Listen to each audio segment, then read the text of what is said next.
धन्यवाद पंडित जी, आप ऐनी तो मुहूर्त झट से निकल गई। अच्छा हम चलत है निकेत जी, नमस्ते।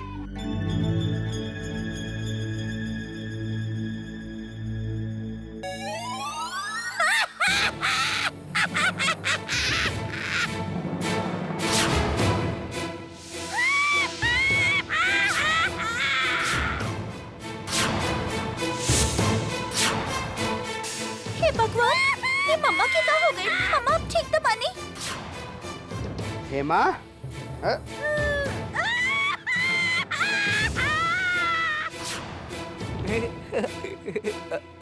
सागर, मिस्टर हुसैन, मिस्टर हुसैन चुप। हेमा हेमा हमके मालूम है तू बहुत खुश बारू, अपने आप के संभाल बना। हाँ सब देख रहा है।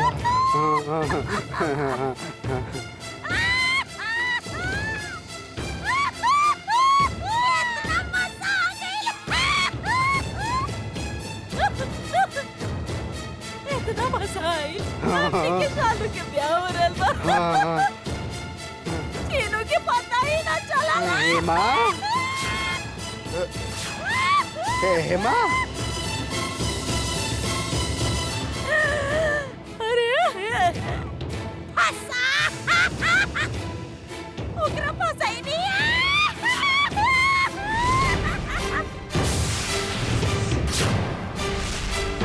बाकी देखने ओकरा कहाँ गए क्या पड़ा।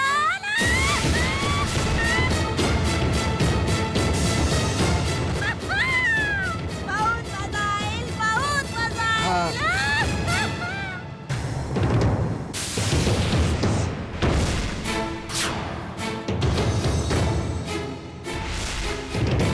सब फंस गए, सब फंस गए।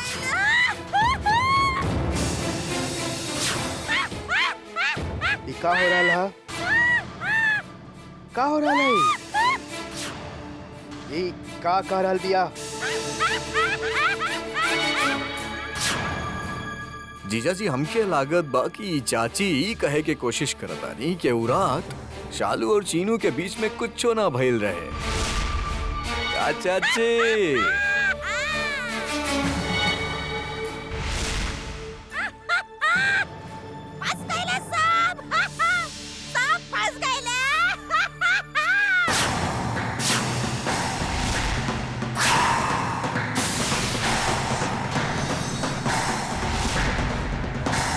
का हो रहा है?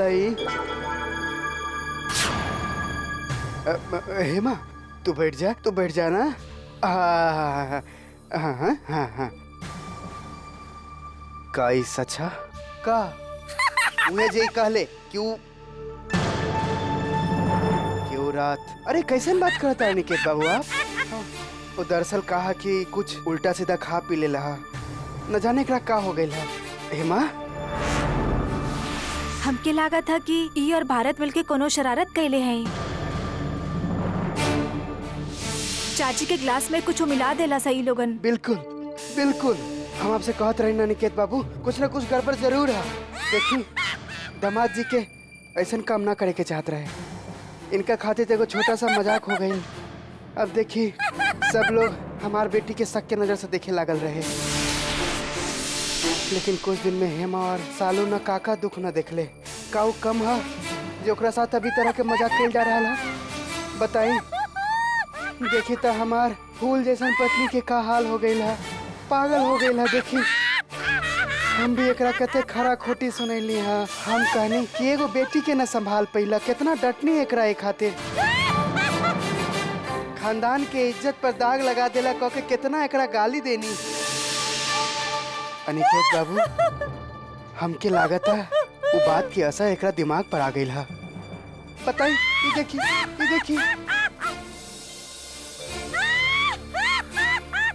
देखी ना बिल्कुल पगला गई है। पर सच बात तो हम सब जानत हैं का भइल रहे वो रात।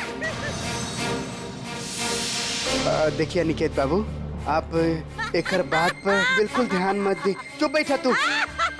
अगर आपके तनी सा भी शक है ना तो सालू से खुद पूछ ले। सालू बेटा एनी आवा, खा अपन अम्मा के कसम, अब बतावा सबके कुछ भइल रहे कि ना बतावा। आवा बेटा आवा बतावा, बस करी चाचा जी। ये सब के कोनो जरूरी ना है। सालू के पचरा में ना घसीटी। जी सालू अपन मम्मी के अंदर ले जा। हेमा आवा आवा आवा आवा, चलो आवा आवा आवा आवा आवा, इन्हीं आवा इन्हीं आवा।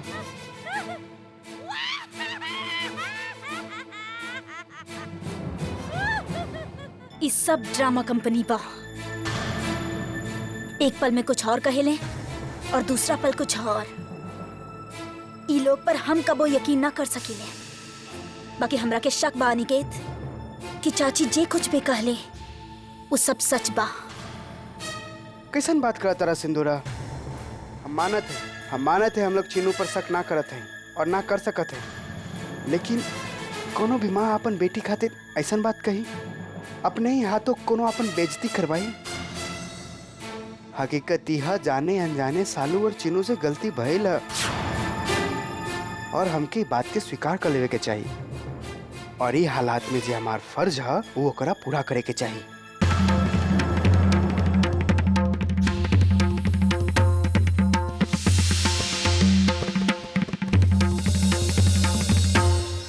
मिस्टर इंडिया, शायद विद्या हमनी के देख ले रली।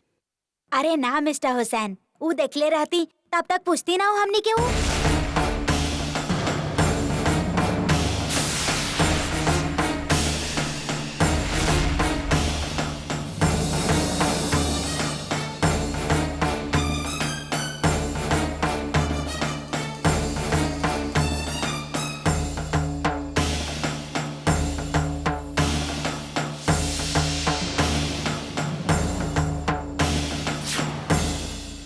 तई आप लोगन के शरारत था,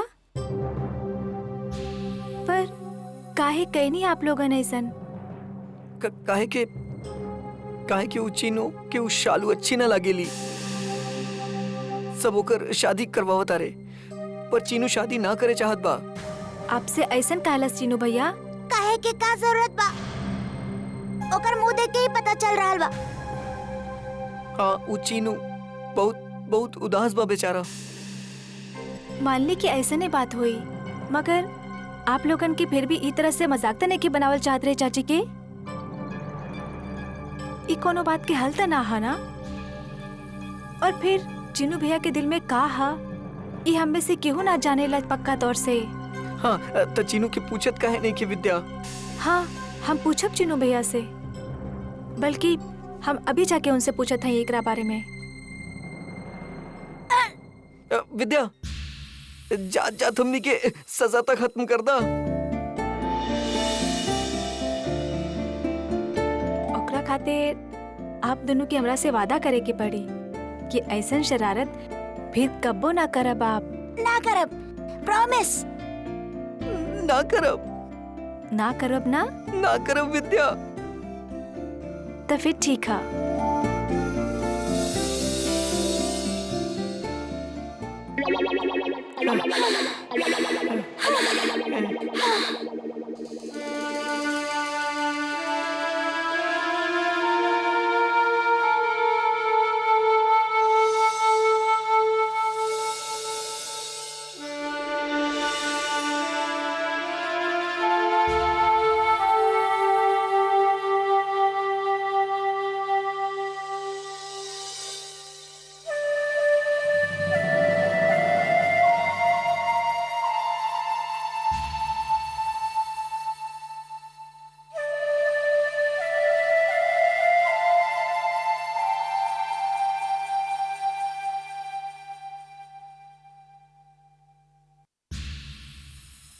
चीनू भैया, लागत था काफी गहरा सोच में रही आप। अगर हमार अंदाजा गलत ना था तो आप अपन शादी के बारे में सोचत रहनी।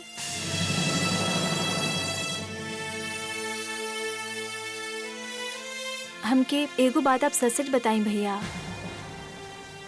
आप इस शादी से नाखुश हैं? अगर ऐसा नहीं है भैया तो आप अभी कह दी, काहे कि ऐसे मन मार के शादी करे की कोनो मतलब ना है भैया। ऐसे में तो ना आप खुश रह ना ही शालू। भैया शालू हमार बहिन हा, मगर हमके आपके भी उतना ही फिकर हा। हम ना चाहते हैं कि आप में से केहू भी दुखी होए। भाभी जी, हम आपसे झूठ ना बोलब। सच कहीं आपसे तो हम ई शादी से खुश ना रहनी, पर अब जौन जुबान दिले बानी हम ओकरा निभाइब। ई सबक हम आपसे ही सिखले बानी भाभी जी। फर्ज के सामने पसंद और नापसंद के कोनो अहमियत ना हो खेला। और आज के बाद हम आपसे वादा करतानी भाभी जी कि आप हमके कबो भी उदास ना देखब। हमार बात के इतना मान रखे खातिर धन्यवाद भैया, और शालू से शादी करे खातिर भी बहुत खुश नसीब है हमार बहिन। पता उमे बहुत बचपना है भैया, मगर दिल के बहुत अच्छा है वो। और हमके यकीन है कि धीरे धीरे ओकरा भी समझ में आ जाई कि कितना नसीब से मिलेलन ऐसन पति।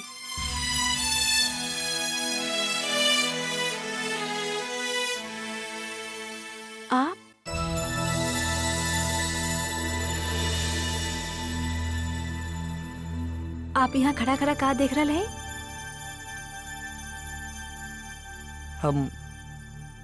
हम तू लोग के बात सुने की कोशिश करत रहनी, पर हमके कुछ सुनाई ना दियल, कुछ भी ना सुनाई दियल। बस धीरे धीरे और नसीब वाला पति, बस केकरा के मिली नसीब वाला पति? शालू के।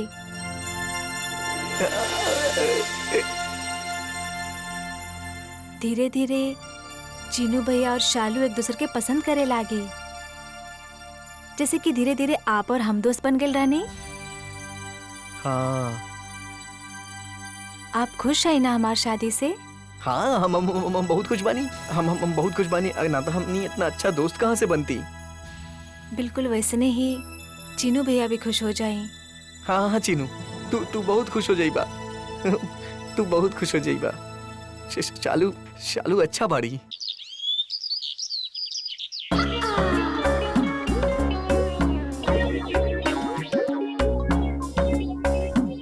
दैया फुटल किस्मत हमार। अरे कहाँ है ना में निहार रहल बाड़ू खुद के?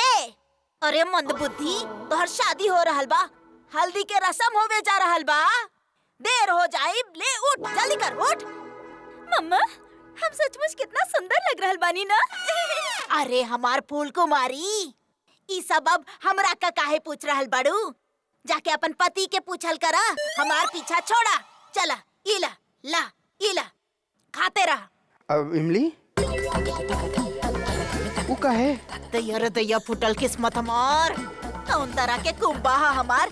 अरे बाप बेटी दोनों पूरा दम से अकल के दुश्मन बनल बैठल बड़े। अरे शालू, ई इमली सबके सामने खाई ताकि उनका शक बनल रहे कि शालू बिया, समझ लो। समझ गई नहीं। समझ गई नहीं मम्मा, सब समझ गई नहीं। फिर से एक्टिंग करे के पड़ी। हम ऐसा एक्टिंग करब कि रानी मुखर्जी भी शर्मा जाए। सबके यकीन हो जाए कि हम। अरे शाबाश हमर मोटकी, शाबाश, वाह। अरे तोरा जैसे नौटंकी बाज तो पूरा बनारस में ना मिली हो। बड़ा होके अपन अम्मा के नाम जरूर रोशन करवा। अब कितना बड़ा होई? हमारा मतलब अकल के बात करत रहनी। शालू, चली हम सब। विद्या, ई शालू इमली काहे खातारी? इमली तो खट्टा हो खेला ना। ओ कुछ लड़के लोगन के अच्छा लागेला ना, एक खातिर वो लोग खावेला ना इमली। अच्छा लगेला? अच्छा लगेला तो फिर तू काहे ना इमली खाए लू? हम जाके ले आई। लाना विद्या। अभी ना चाहिए ना, हमके अभी ना चाहिए। तो फिर कब चाहिए? विद्या, तू शर्मात का है बाड़ू? गॉड प्रॉमिस हम जाके ले आई। बताओ ना तारा इमली कब चाहिए, हम जाके ले आई। शालू चला, सब इंतजार करत है हमार। जा बेटा जा। चला। विद्या बताओ ना विद्या।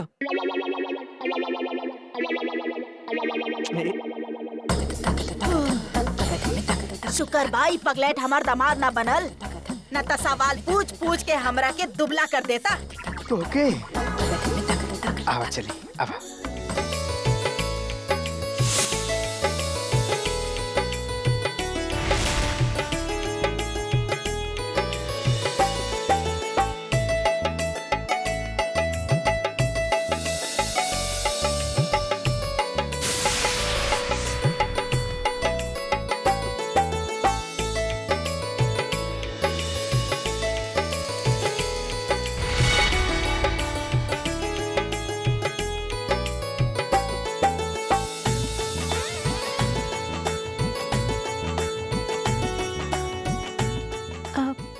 जीजा जी सिंदूरा दीदी ना आए।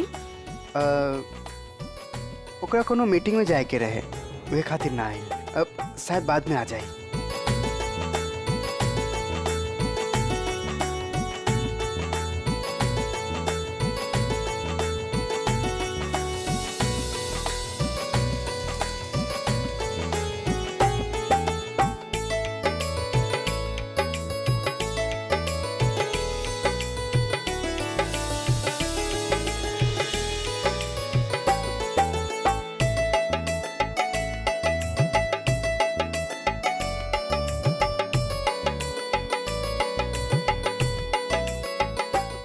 अरे कार्तिक, तू इतना दूर में काहे खड़ा हुआ? पास में आवा ना। अब ना महुआ, तू लोग लगावा, हम भी ठीक हैं। अरे भाई कार्तिक आवा, तू लगा ला। ना जीजू अभी अभी ना, बाद में। हम जरा देखते हैं।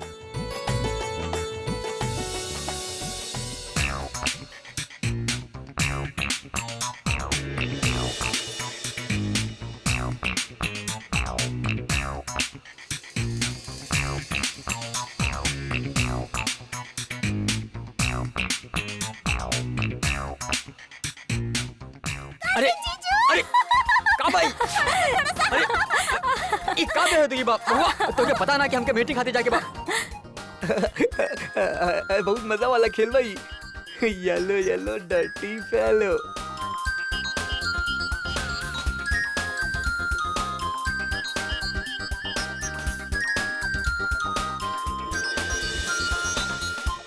हंसी आवत बा, बहुत हंसी आवत बा।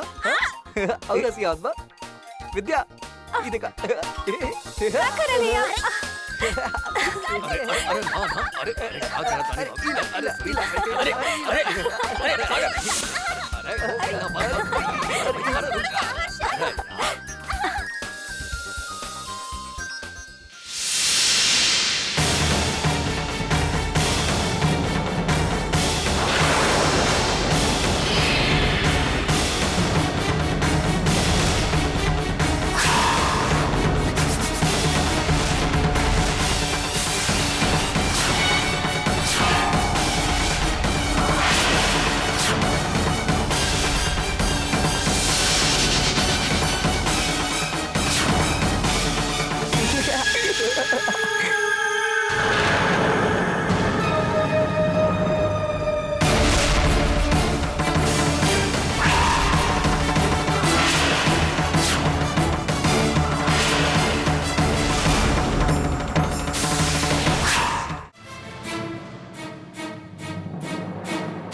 आवा तू तनी हल्दी लगा ला।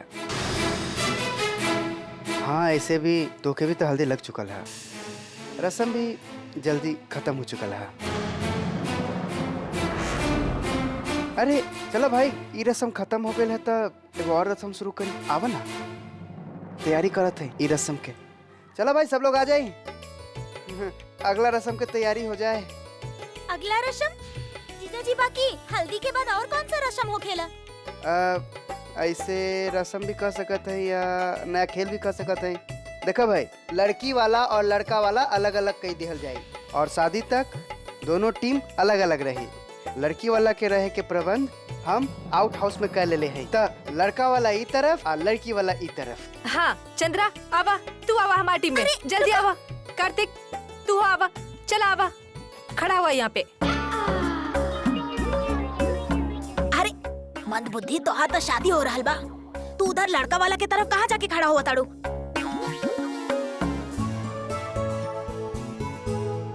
अरे अरे विद्या, तू वहाँ कहाँ है खड़ा बाड़ू बीच में? जेम्स बॉन्ड के टीम में आवा ना, हमनी जीतब, यहाँ आवा।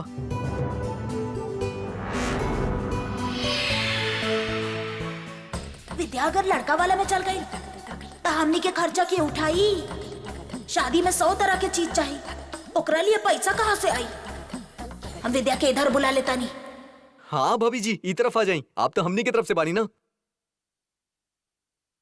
विद्या बेटा तू इधर आ जा। हाँ बेटा, तू तो लड़की के बहन हो ना, तू नहीं कैसे जा सकेलू? आवा आवा आवा। विद्या, केहू के बात मत सुना, तू हमरा टीम में आ जा। विद्या बेटा, तू हमार बेटी बाड़ू ना, शालू के बहन बाड़ू ना, तो ओकर जिंदगी के सबसे बड़ा मौका पर तू उधर कैसे जा सकेलू? इधर आ जा बेटा। सुनी, हमके जाए देना शालू के साथ ना। वैसे भी हम तो बाहर वाला घर में ही रहब ना, और हम आपसे सुबह शाम में ले आए, पक्का। आप जाए देब ना हमके? ना ना, 2-4 दिन के तो बात था, फिर हम आपके साथ आ जाए।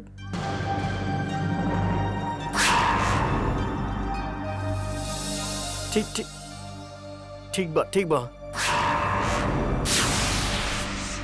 पर कल रात जौन तू प्रॉमिस केले रहलू कि तू हमसे मिले आईबू, तो तू याद रखिया। बिल्कुल, हम जरूर याद रखब।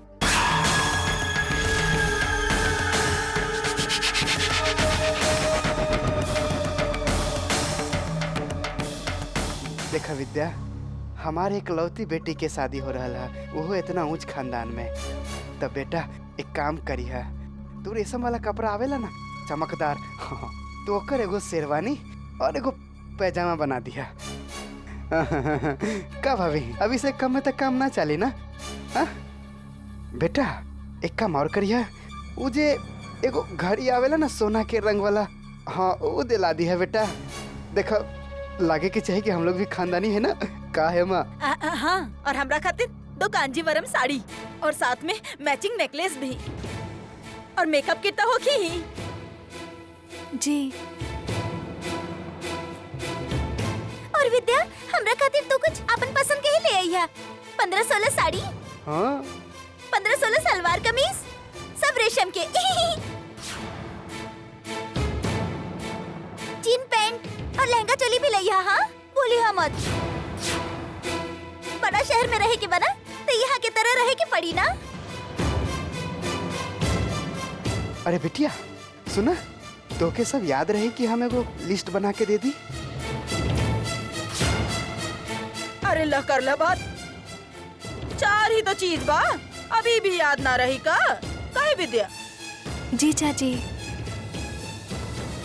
हे शंभुनाथ, इतना सारा चीज, ये सब खरीदे खातिर पैसा कहाँ से लाइब हम? विद्या जी जीजा जी। नमस्ते। हमके तनी विद्या से अकेले बात करे के रहे, 1 मिनट तनी।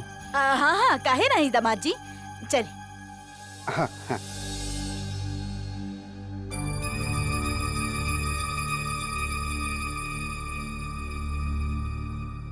विद्या, ये कुछ पैसा है, रखला। ना जीजा जी आप। रखला, उनका सामने ये खातिर ना देनी ताकि वो बुरा ना मान जाए, अपना आप को छोटा ना महसूस करे। उनके जे सामान चाहिए ला दिया। ला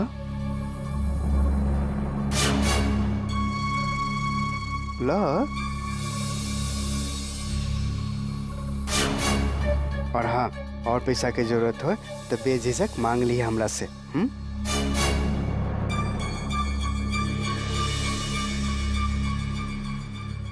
जीजा जी, हम आपके बहुत बहुत आभारी हैं। हम आपके कैसे धन्यवाद करी, हमके तो समझ ही ना आ रहा हा। अरे दुल्हनी तोहरे पैसा हा।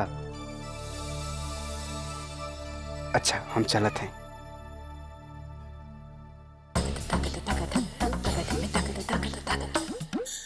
विद्या, अरे विद्या, बेटा हम तो कुछ बतावे भूल ही गए नी।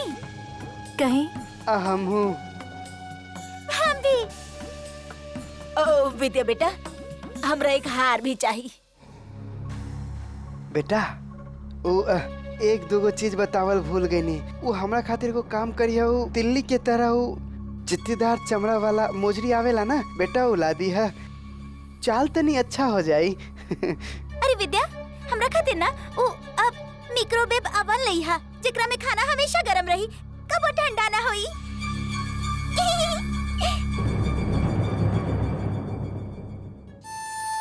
मिस्टर हुसैन, पूरा घर लाइट से चमकी, ढोल बाजी, सब नाची है, पटाखा भी फूटी। हम तो चीनू भैया के साथ घोड़ा पे बैठा। तू आगे जाके नाची हा, ठीक है? और उधर खीर भी मिले वाला बा।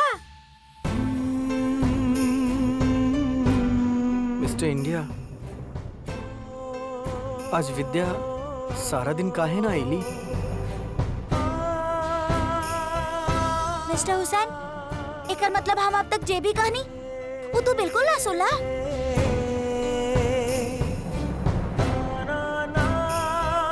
सॉरी मिस्टर इंडिया, हम विद्या के बारे में सोचत रहनी। वो कले रही कि वो बीच बीच में हमरा से मिले आईली, लेकिन वो एक बार भी ना आईली। और केहू हम क्यों आउट हाउस में जाए भी ना देत बा। मिस्टर हुसैन यार, तू हो कमाल करेला। ऐसन बात कर रहा जैसे विद्या मामी कितना दूर गई बाड़ी। लोन के दूसरा और आउट हाउस बा, और तू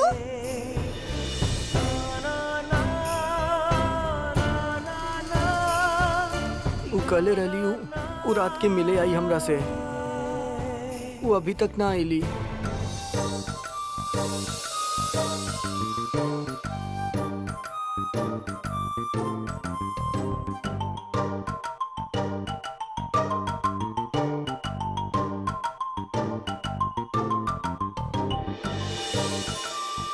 अरे वाह, कितना ब्यूटीफुल कलर बा।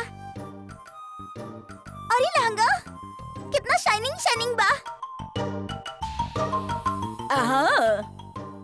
हम पहन के दिखाई मम्मा।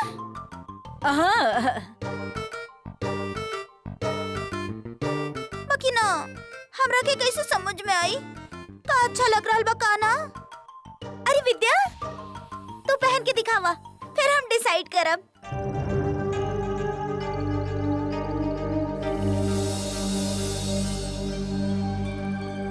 ठीक है, हम अभी दिखावत नहीं पहन के।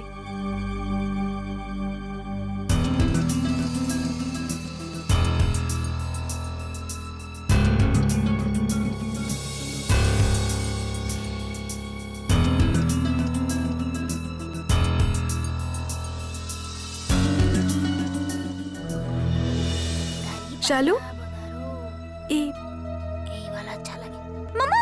हाँ, ये देखा।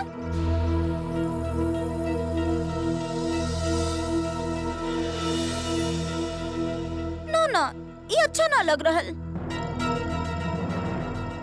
इला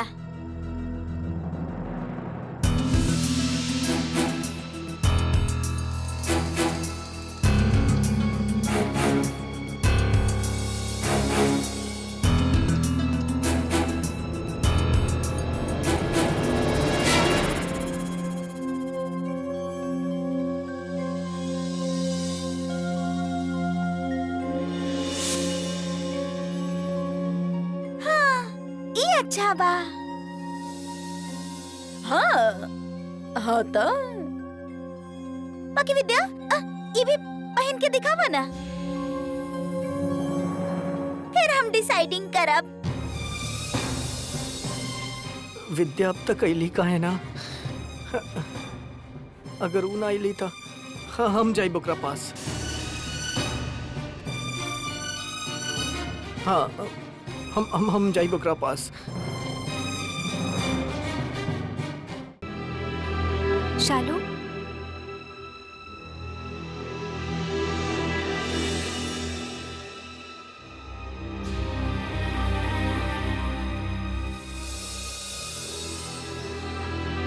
ये बहुत अच्छा बा, है ना मम्मा? हाँ। तो हम सभी वाला खरीद ली। अरे नो, कल और कपड़ा मंगवाइया, फिर ओकरा में से हम डिसाइडिंग करब, ठीक है?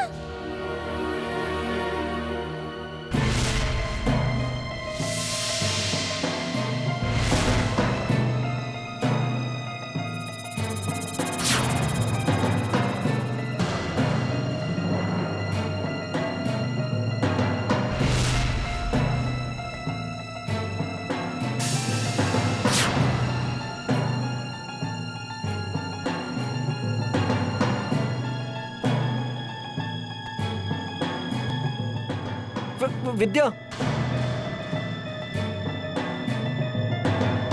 विद्या,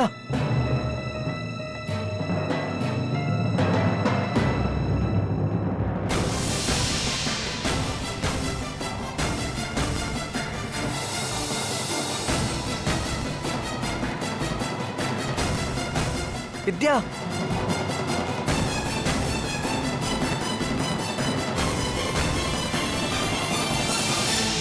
विद्या, तू टेल ना कि कौन सा अच्छा लग रहा बा हमरा ऊपर, ई वाला कि ई वाला? हम तक कब से कह रहे हैं शालू, ये वाला अच्छा लग रहा आप पे, बहुते सुंदर लग रहा। सचमुच ना विद्या? फिर ठीक बा। चलो मम्मा। पहुंच गई रस्सी।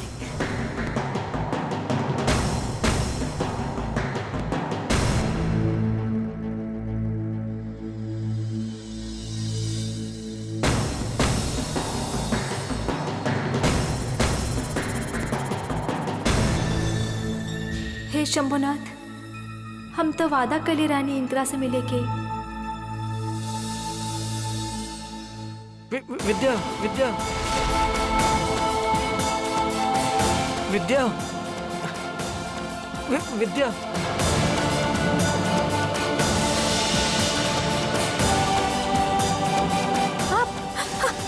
हे भगवान, आप वहाँ का करे लाई? तरह से मिले आई रहनी विद्या। तू कल आलू कि तू हमसे मिले आईबू, तू आलू नहीं खातिर हम आ गई नहीं। ही आई। अरे आप गिर जाए। आराम से, ऊपर आई। आराम से गिरिया मत, खिड़की भी लग रही है आपके आवे खातिर। अरे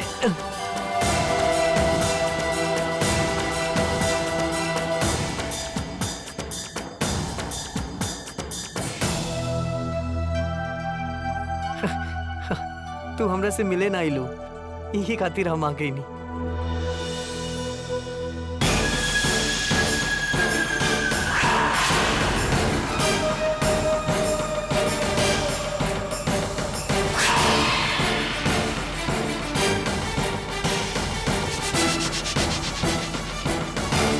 कहाँ जा सकेला सागर?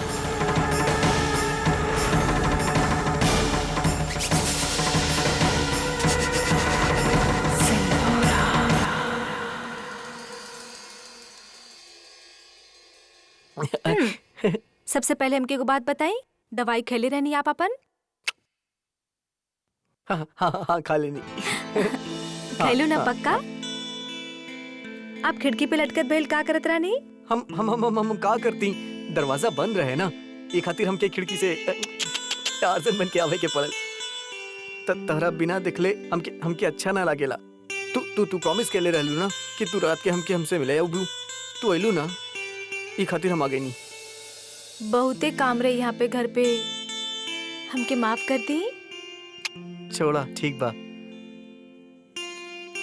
विद्या, हम यहाँ पे सूझ जाई, हमके अकेले अच्छा ना लागेला। सो जाए। हम सो जाई। सो जाए। Thank you. हम अभी आवत हैं कपड़ा बदल के, ठीक है? ओके।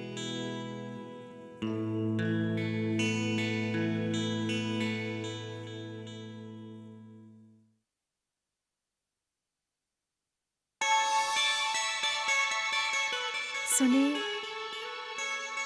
वो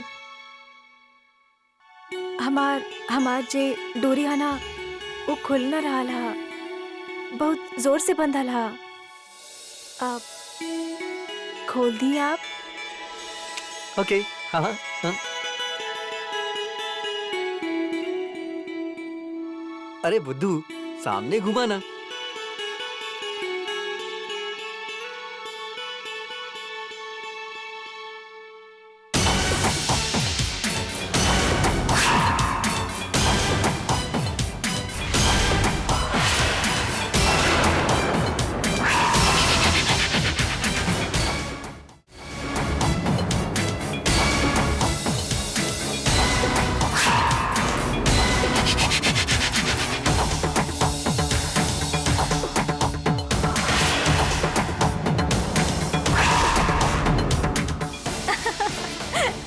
क्या कर रहे हैं आप?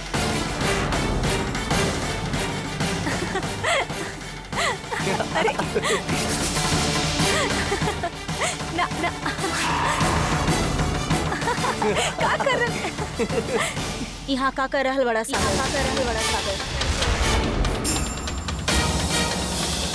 हमरा से पूछ के यहाँ आयल रहा।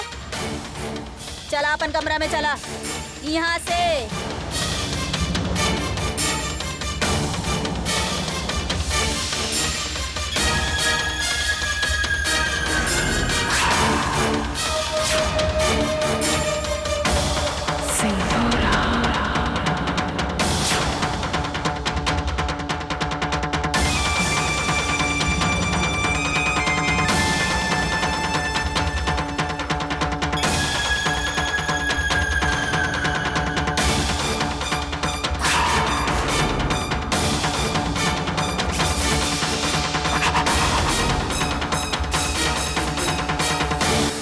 अच्छा रंग जमैले बाड़ू तू अपन सागर पे। दू पल भी तरह से दूर न रह पावेला ऊ का। ओकर हाथ भी तोहर शरीर से दूर न रह पावेला।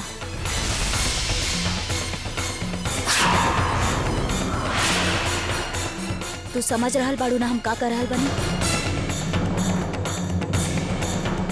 विद्या, ई जे नजदीकी बढ़ा रहल बाड़ू ना तू हमार भाई के साथ, एक बार ओकर अंजाम के बारे में भी सोच लिया विद्या। कल के अगर पेट वेट से हो गईलू ना तो ई कोनो बहुत बड़ा खुशी के बात ना होगी। जानिलू काहे? काहे कि सागर के बच्चा भी ओइसने होगी जैसन खुद सागर बा। समझ लो ना, पागल के बच्चा पागल ही होई पागल ही।